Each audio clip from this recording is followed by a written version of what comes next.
Hindi po, I was advised and I preferred to not go to school muna kasi po mainit pa nga po. Natatakot po kasi akong sumakay ulit ng LRT baka po sakali.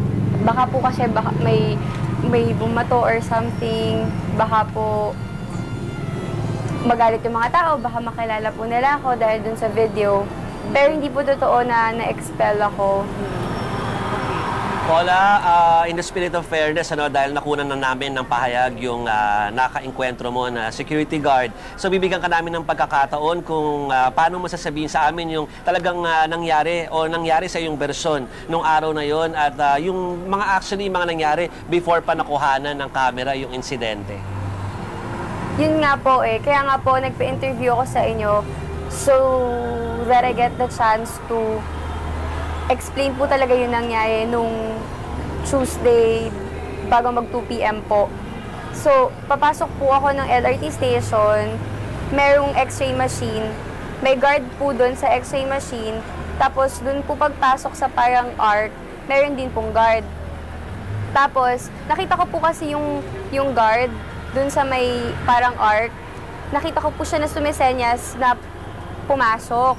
So, yung bag ko po kasi, maliit lang po siya. As in, parang pouch lang na, sling bag, ganyan. So, pinubuksan ko na.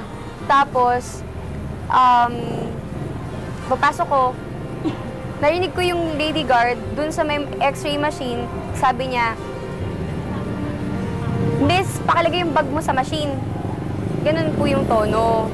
So, parang ako, inaamin ko naman po, sumigaw din ako. Sabi ko, "What's your problem?" Sabi ko, "You don't have to shout at me," ganyan. Tapos, nilagay ko rin naman po yung bag. O, ito na yung bag ko, ganyan. Tapos, pagkalagay ko po ng bag ko, pumunta ako sa kabilang end ng machine para kunin na nga po yung bag. Doon na po niya ako sinundan, doon na po niya ako ginrab. Ang sabi niya sa akin, "Anong problema mo?" Or, "Miss, anong problema mo?"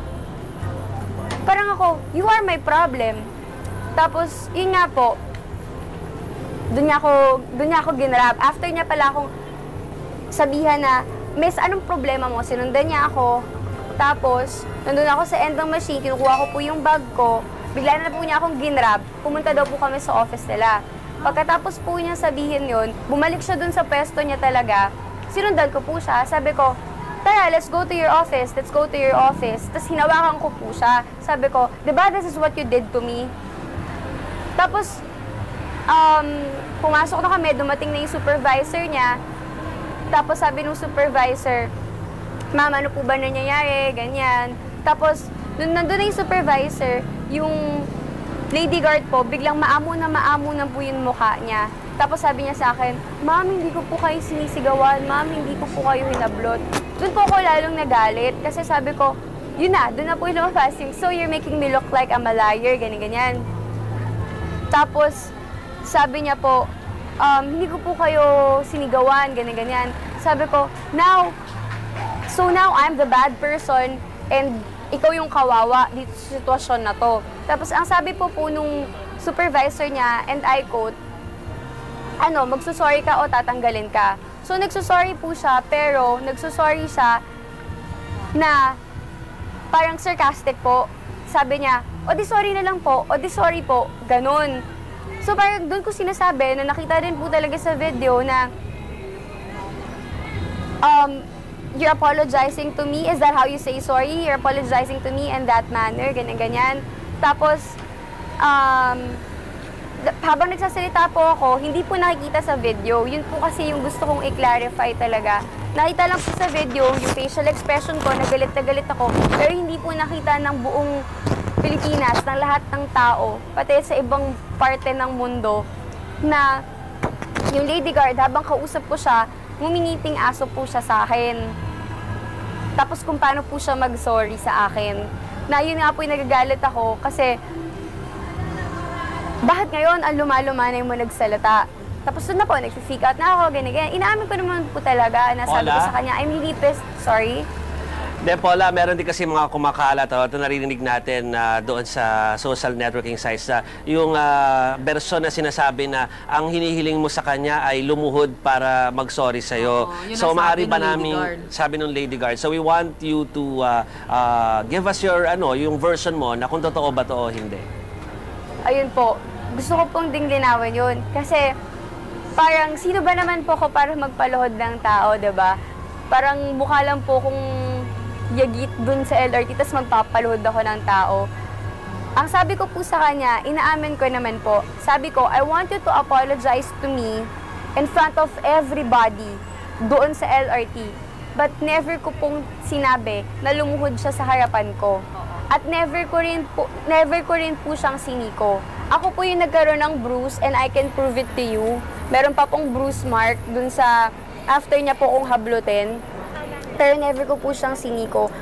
Miss, sir, I'm only 84 pounds. Pag siniko ko siya, baka parang tinapik ko lang po siya. Okay, Paula, kilala mo ba kung sino ang nag-upload at may legal na hakbang ka ba laban sa nag-upload ng video? Kasi, syempre, ito talaga ang legal question natin dahil yung ginawa rin nung nag-upload ay hindi rin tama. At pati dun sa mga nag-share at nagpakalat ng video. Opo, nakita ko po nung Wednesday na po ata ng madaling araw na in-upload nga po ni Gregory, hindi ko po maalala, Llamoso or something. Parang, yun nga po, siya po yung nag-upload ng video. Tapos, alam ko po, ni-request pa siya to put it down, to put the video down.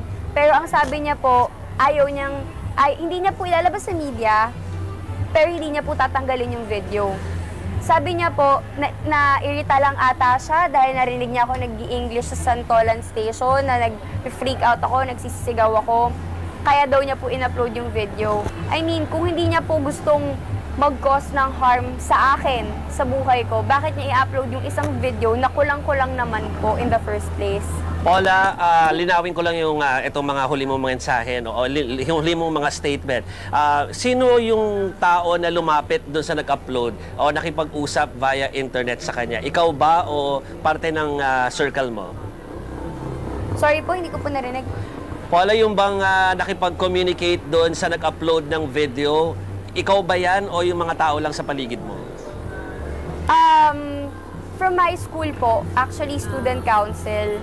Pero hindi po ako kasi wala po akong contact. And nung nangyari po yun, diba Tuesday, Wednesday morning, until kahapon lang po,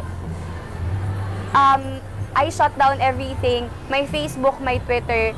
Kasi, aminin ko po, sobrang traumatic po talaga. Hindi ko alam. Alam niyo po yung feeling na makikita niyo na lang po yung sarili niyo sa internet. Hindi ko po talaga... Paula, kaya namin tinatanong sa iyo yun, dahil nga mukhang meron kasing mga experts at mga legal personalities na nagsasabi na pwedeng habulin doon sa puntong yon yung nag-upload. Kasi sa inyong mga mensahe kayo na sinasabi mo na parang may pumipigil sa kanya o may nagsabi sa kanya na tanggalin niya na yung pagkaka-upload, pero hindi niya pa rin ginawa. So, ang tanong na lang namin sa iyo ay kung ano yung magiging move mo. Meron ba legal move kang gagawin para nga harapin itong nag-upload na yan? Yun nga po kaya po lumapit ako din, lumapit po ako sa inyo. Nung hinihingi nyo na po yung side ko, na magsalita na nga po, ginrab ko na po talaga yung chance para finally masabi po sa lahat ng tao. At gusto ko rin humingi ng tulong dahil dun sa ginawa ng vlogger na nag-research po kasi talaga ako. Okay. Sabi po na parang if someone published anything against another person, may it be true or right, or may it be true or false, liable po talaga siya. Oo, so may kinoconsult ka bang lawyer sa puntong ito? Wala po. Pero may bala ka magsampa ng kaso sa nag-upload ng video? Kung may tutulong po sa akin, opo. Okay. Gusto ko po talaga. Ayan. Maraming salamat sa iyo po.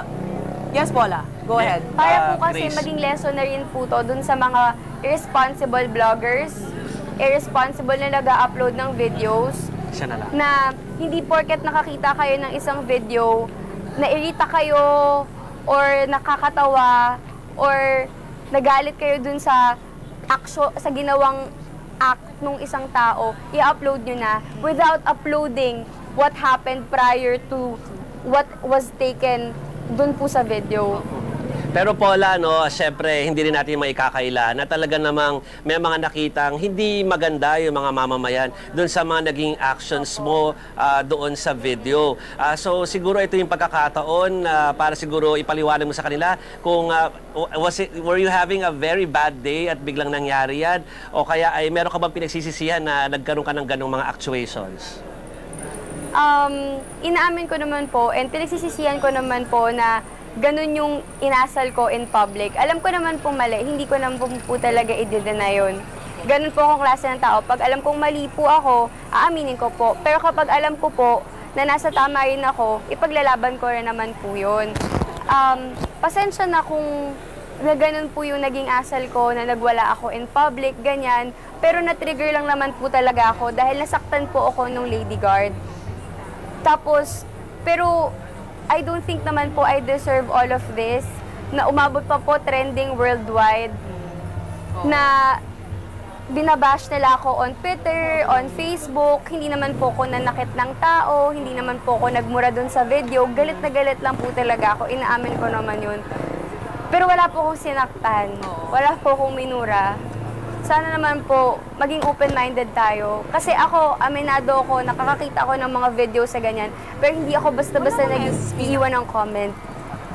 Okay, Paula, alam mo, nagpapasalamat kami sa'yo sa yung tiwala na binigay mo sa amin. At syempre, gusto rin naming makatulong sa'yo dahil sinabi mo nga na kung may makakatulong sa'yo, gusto mo nga magsampa ng kaso, siguro pwede natin i-refer siya sa mga ibang abogado na gusto magbigay ng services para sa kanya. Na taga TV5. The same way na pati yung ating Lady Guard, kung kailangan din niya ng assistance, we'll give it to her. Oo. On Ano that, po pala, last thing sana, on that note, Paula, yes? yun po, gusto ko lang po sana din na sana yung vlogger and yung Lady Guard lumabas po din sila, nakaharap ako. Kasi gusto ko lang po talagang lumabas yung totoo. Hindi po ako humahanap ng kakampi sa akin or kung ano man. Gusto ko lang po talagang lumabas yung totoo. Okay. Kaya sana lumabas sila kasama ako sa isang interview. Handa po ako. Kahit magpa-lie detector test pa kaming tatlo. Alright. On that note, Paula, maraming salamat sa iyo at nagtiwala ka sa amin dito sa News 5 para sa iyong panig ng istorya. Apo. Maraming salamat din po. Okay, ano tayo ng konti, ano? Mag-iba naman tayo mula doon at bibigyan natin ng follow-up report tungkol dyan. Yes. Ang ating mga kapatid na sa musunod na edition ng ating mga newscast, pati yung mga weekend news namin. Lalo sinabi niya ito ko sa PASA, we'll try to look into